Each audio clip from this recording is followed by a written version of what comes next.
성경 물음에 대한 물음. 이 코너는 가톨릭 신자들이 신앙생활을 하며 느꼈던 성서적인 물음에 대해서 살펴보고 다시 한번 신자들에게 새로운 신앙적 물음을 던짐으로써 묵상해보는 시간입니다.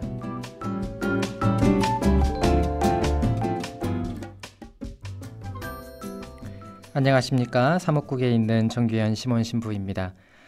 반갑습니다. 오늘은 혼자 방송을 합니다. 지난달까지 해서 교구 말씀 봉사자 가운데 여정회에 함께하고 계시는 선생님들이 이야기를 같이 나누었고요. 오늘은 또 저 혼자, 다음 주에는 아마 새로나 봉사자들이 오지 않을까 싶은 생각을 하는데요.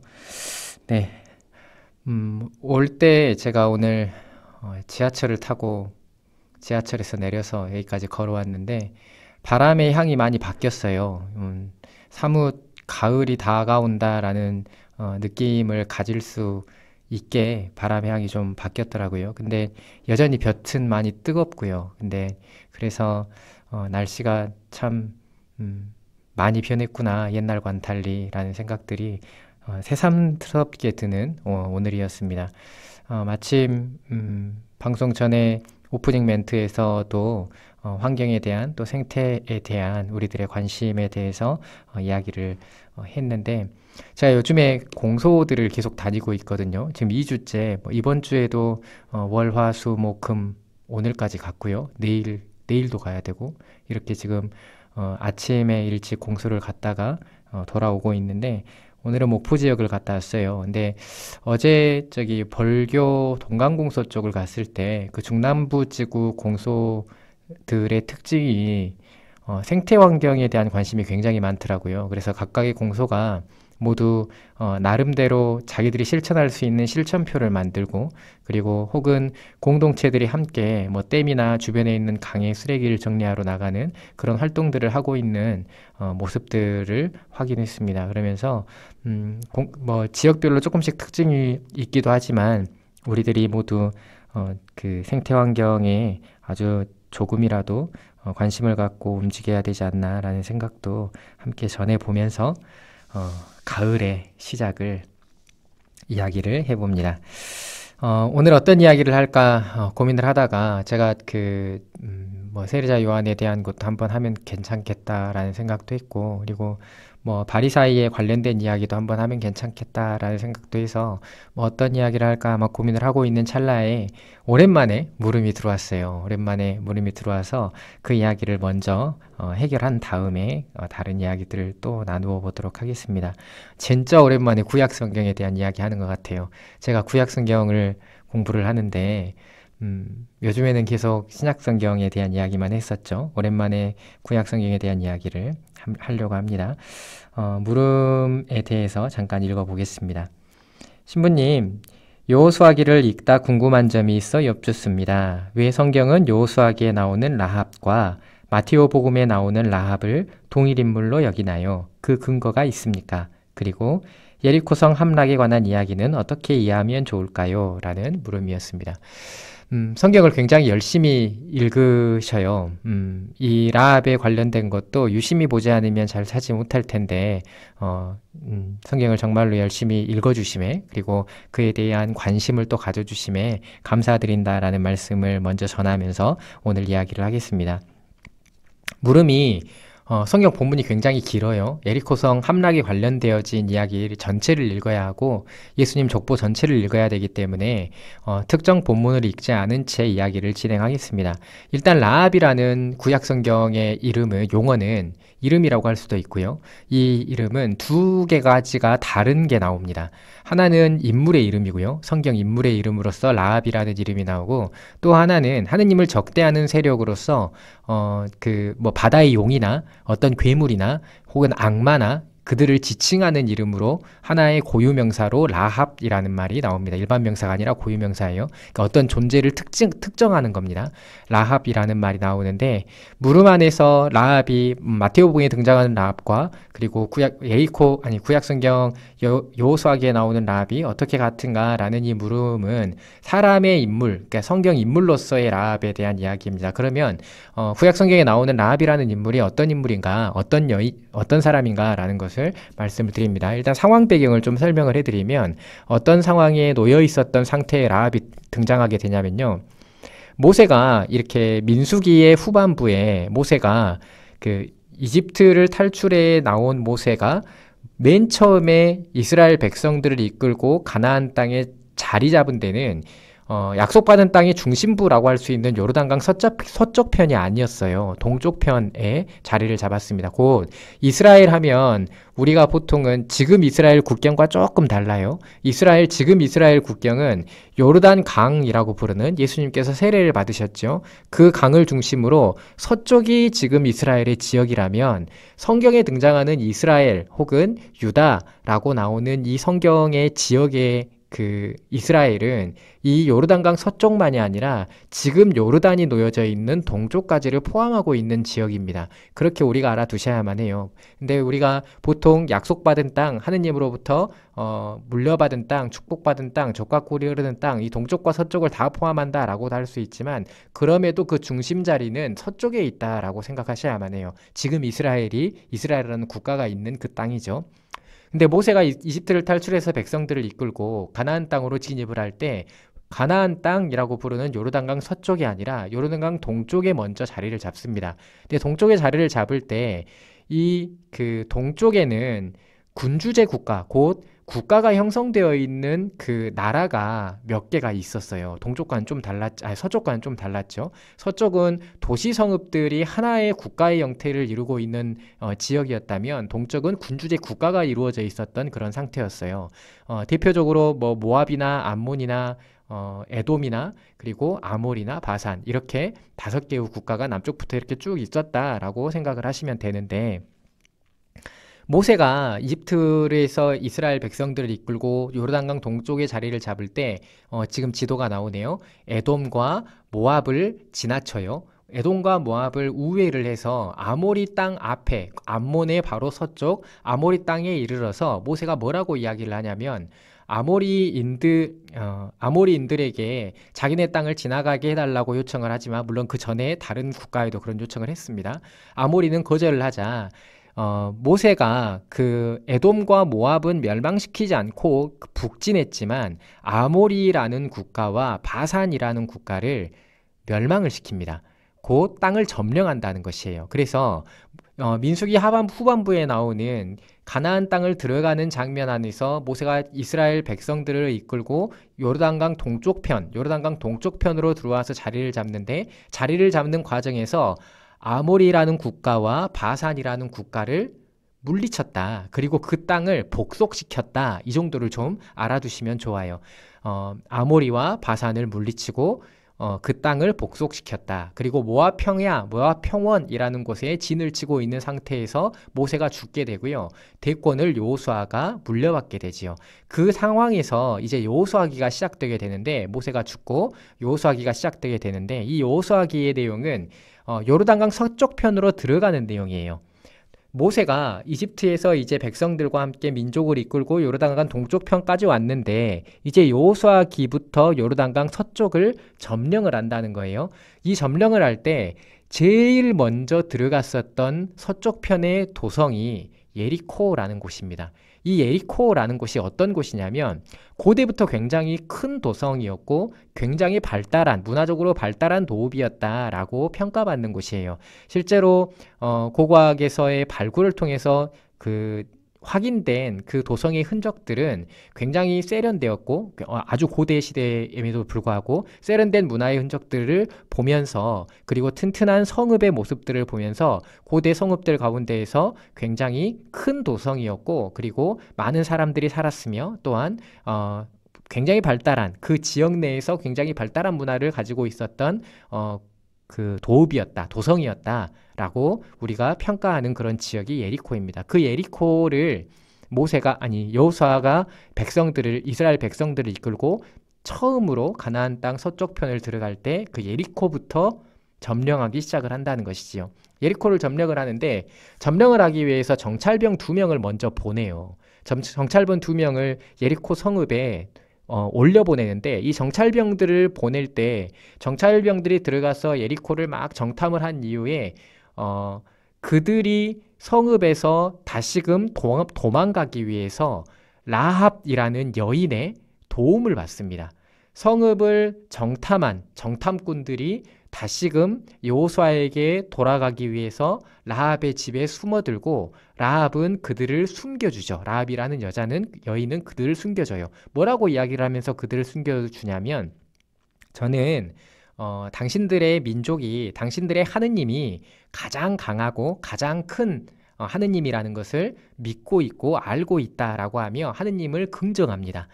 야훼 하느님을 긍정하면서 그러기에 나는 당신들이 이 예리코 도성을 무너뜨릴 것도 알고 있다라고도 고백을 하죠. 하느님께서 이루실 업적들과 권능들을 굉장히 이방인임에도 불구하고 긍정합니다. 그렇게 긍정한 이후에 당신들이 예리코 성읍에 들어올 때 나와 나의 가족들 그리고 나의 친족들은 살려달라라고 요구를 하지요. 그 말을 들은 이후에 이 정탐꾼들이 여호수아에게 돌아가 그 도성에서 있었던 라합이라는 여인에 대한 이야기를 여호수아에게 해주게 되고 여호수아는 실제로 예리코 성읍을 들어가게 되었을 때 라합이라는 여인을 살려주지요. 그리고 그의 친족들과 가족들과 친척들을 살려주었다라고 성경에는 기록되어져 있어요. 여기까지가 라합이라는 여인이 가지고 있는 그 특징이죠. 라합이라는 여인의 이야기입니다. 근데 이 라합이라는 여인이 신약성경으로 넘어가게 되면 몇 번 등장을 해요. 신약성경으로 넘어가게 되면 어디에 등장을 하게 되냐면 예수님의 족보 안에 라합이라는 여인이 등장을 합니다. 그리고 히브리서간에 하느님을 믿음을 통해서 구원을 받은 여인으로서 이방인임에도 불구하고 구원을 받은 여인으로서 히브리서간에서 인용되어지고 있죠. 그렇게 신약성경에서 사용이 되어지는데 예수님의 족보 안에 마테오복음의 족보 안에 들어가 있는 이 내용 때문에 물음을 주셨어요. 이 물음의 내용의 그 핵심은 이것이죠. 여호수아기에 나오는 이 라합, 그러니까 여인 라합입니다. 라합과 마테오복음에 나오는 라합을 성경은 왜 동일 인물로 여기나요? 라는 물음이었어요. 그 근거가 있나요? 라는 물음이었는데 이 물음에 대한 답은 참 간단합니다. 근거가 있나요? 라고 물어보면 성경이 바로 그 근거입니다. 라고 대답을 해야 돼요. 그러니까 이게 왜 간단할 수밖에 없냐면 고대 사회에서 그 당시의 사회상을 알아갈 수 있는 어떤 자료들, 기록물들 이런 것들은 흔한 게 아니었어요. 굉장히 고가이기도 했고 무엇인가를 기록한다는 것이 엄청나게 큰 노력과 힘겨움을 수반하는 것이었어요. 그렇기 때문에 당시에 어떤 기록물을 남겨놓았다. 그리고 그 기록물들과 대조되었더니 이런 결과가 있더라라는 것은 굉장히 희귀한 연구들이라고 보실 수가 있죠. 실제로 많은 성경의 대목들이 성경 자체가 그 근거로 제시되는 경우가 굉장히 많죠. 그러면 실제로 사실 이 물음의 핵심은 그 라합이라는 여인, 여호수아기에 등장하는 그 라합이라는 여인이 마테오복음의 예수님의 족보 안에 등장을 하게 되는데 진짜 예수님의 족보 안에 이 라합이라는 여인이 등장을 하는 것인가, 들어간 것인가 라는 것을 묻고 있어요. 그런데 그렇게 물을 수밖에 없는 이유도 전 충분히 공감을 합니다. 왜냐하면 라합이라는 여인이 가나안 여자였잖아요. 더군다나 라합이라는 여인이 창녀였다라고 써져 있어요. 성경에는 창녀 라합이라고 써져 있습니다. 그러니까 마치 부정한 사람, 부정하고 그 죄를 많이 지은 사람이 예수님의 족보 안에 있다라는 것 때문에 그 근거가 도대체 어디에 있는 거냐라는 것을 묻고 있다라고 저는 생각이 들어요. 충분히 우리가 고민을 해볼 수 있을 만한 그런 대목이죠. 근데 앞서서 말했다시피 예수님의 족보에 어떤 근거가 있는가라고 물어보면 제가 성경이 바로 그 근거입니다 라고 대답을 할 수밖에 없다. 지금 현재는 다른 사료가 발견된 게 없기 때문에 그렇겠죠. 물론 제가 모든 사료들을 다 확인해 볼 수는 없지만 적어도 제가 알고 있는 범위 내에서는 예수님의 족보에 대한 근거가 이 마테오복음 그리고 또 루카복음에 나와 있는 성경의 사료들, 이 사료들이다라고 말씀을 드리고 싶고요. 다만 우리가 그러면 예수님의 족보가 진짜 예수님의 족보가 맞습니까? 라고 물어보면 우리는 믿음과 신앙 안에서 성경에 기록되어 있는 것들이 모두 진실이다라는 것을 받아들이죠. 그리고 받아들이지만 완벽할 수는 없다라고 할지라도 완벽한 팩트 자체를 옮기고 있지 않다라고 할지라도 대부분의 사실들을 가지고 믿음을 전수해서 믿음을 그 안에 포함해서 전달하기 위한 목적으로 쓰여져 있다라는 것을 우리가 좀 알아두면 좋겠다라는 말씀을 드립니다. 근데 이 마테오복음에 등장하는 예수님의 족보 가운데에서 라합의 이름이 나오는 것은 그 근거가 무엇인가라는 것보다 더 적합한 우리의 의문은 무엇이어야만 하냐면 왜 굳이 마테오복음은 라합의 이름을 적고 있는가라는 것이에요.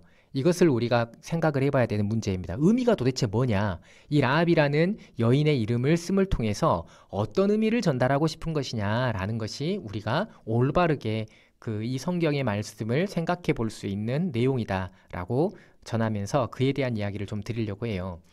방금도 말씀을 드렸지만 예수님의 족보는 신약성경에 두 군데에서 나오죠. 그 두 군데가 마테오복음과 마르코복음이에요. 마테오복음과 루카복음이에요. 근데 루카복음 안에서는 여인의 이름이 나오지 않습니다. 물론 두 개의 차이가 조금 있지만 족보의 차이가 조금 있지만 그것은 이전에도 제가 간단히 한번 설명을 했었던 것 같고 이 두 족보에는 루카복음 안에는 여인의 이름이 곧 모친의 이름이 전혀 나오지 않는다는 것이에요. 근데 특이하게 마테오복음에는 여인의 이름이 4명이 나옵니다. 4사람의 여인의 성모님 빼고요. 여인의 이름이 4사람이 나오는데 이 4사람을 제가 하나씩 들여다 보겠습니다. 처음 등장하는 여인이 타마르예요. 타마르라는 여인이 맨 처음 등장을 합니다. 잘 기억해 보셔요. 타마르 창세기 37장인가 나올 겁니다.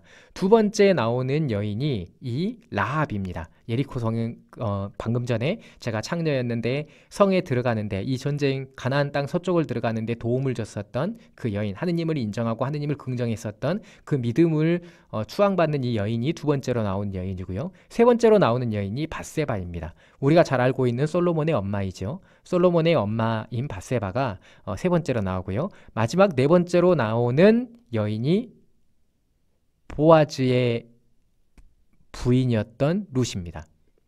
룻 다음에 밧세바네요. 룻, 밧세바 이렇게 나오게 돼요. 이 4사람의 여인의 이름이 나오게 되는데 이 4사람의 여인의 공통점이 한 가지가 있어요. 딱 성경을 청취자 여러분들이 너무 잘 알고 있으니까 조금만 생각해 보십시오.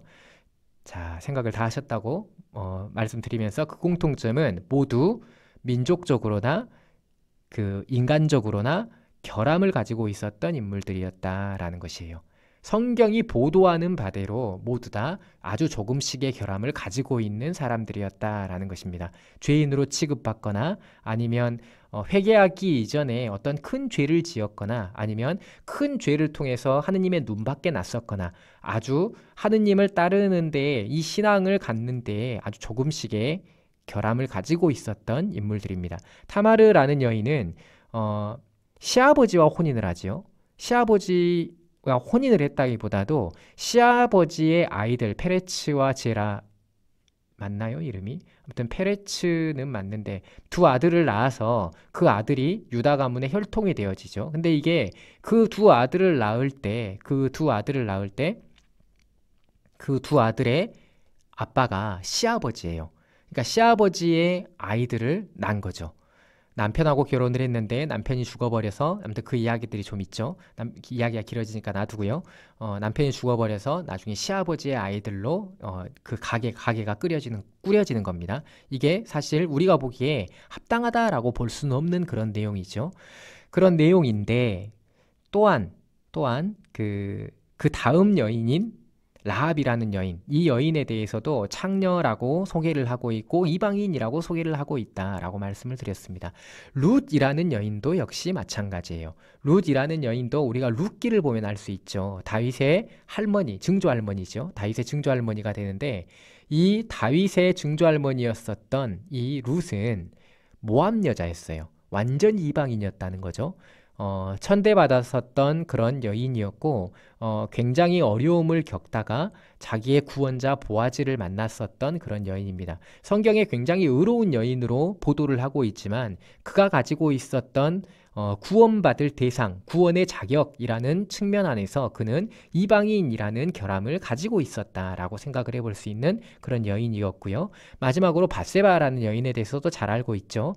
남편을 다윗이 불법적인 일을 통해서 죽였고 살해를 했고 다윗과 혼인을 해서 첫 번째 아들이 유산되었었던 그런 그 이력이 있었던 여인이죠.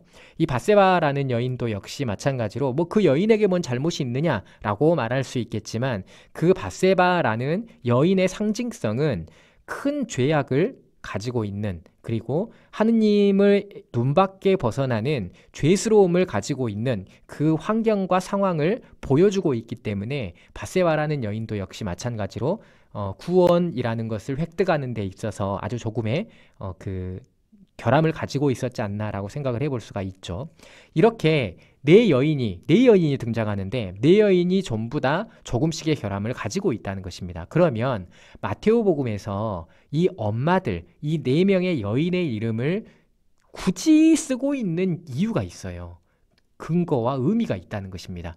근거가 아니라 의미가 있다는 거죠. 그 의미는 무엇이냐면 예수님께서 이제 앞으로 하실 일은 죄인들과 그리고 가난한 사람들과 소외받는 사람들과 조금은 내가 구원의 길에서 멀어져 있다고 의식하는 사람들, 이방인들까지도 모두 당신의 불러 모으는 사람들 안에 구원의 대상이며 자격을 갖추는 사람들이다라는 것을 표현하기 위한 이 방식이 이 족보 안에서부터 등장하고 있다라고 우리가 생각을 해보면 되죠. 그래서 이 라합이라는 여인이 진짜 예수님의 족보 안에 들어가는 거냐라고 물으면 성경이 그렇게 제시하고 있다라고밖에 설명을 할 수가 없지만 이 라합이라는 여인이 예수님의 족보 안에 등장함을 통해서 우리는 무엇을 알 수 있느냐라고 물어보면 나처럼 지금 말하고 있는 저처럼 그 하느님께 합당하지 못하고 어울리지 못하는 이 모든 사람들마저도 예수님께서는 당신의 사람으로 부르시고 구원의 대상으로 우리를 항상 부르고 계신다라는 그 사실을 우리가 생각할 수 있어야만 한다라는 말씀을 드립니다.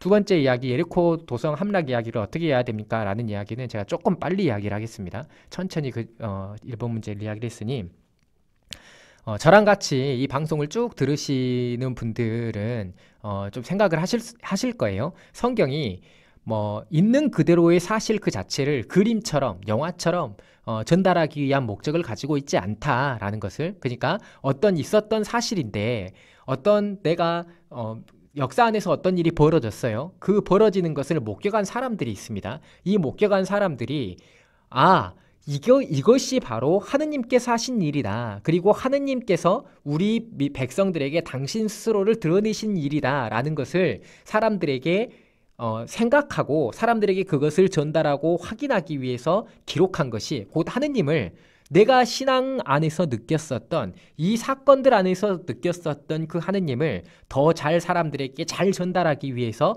어떤 사건들을 기술한 것이다 라고 우리가 생각할 수 있어야만 하죠. 예리코 도성의 성읍 이야기를 보면 약간 조금 허무맹랑하기도 하고 그 허황된 이야기, 좀 드라마틱하고 각색된 것 같기도 하고 그렇습니다.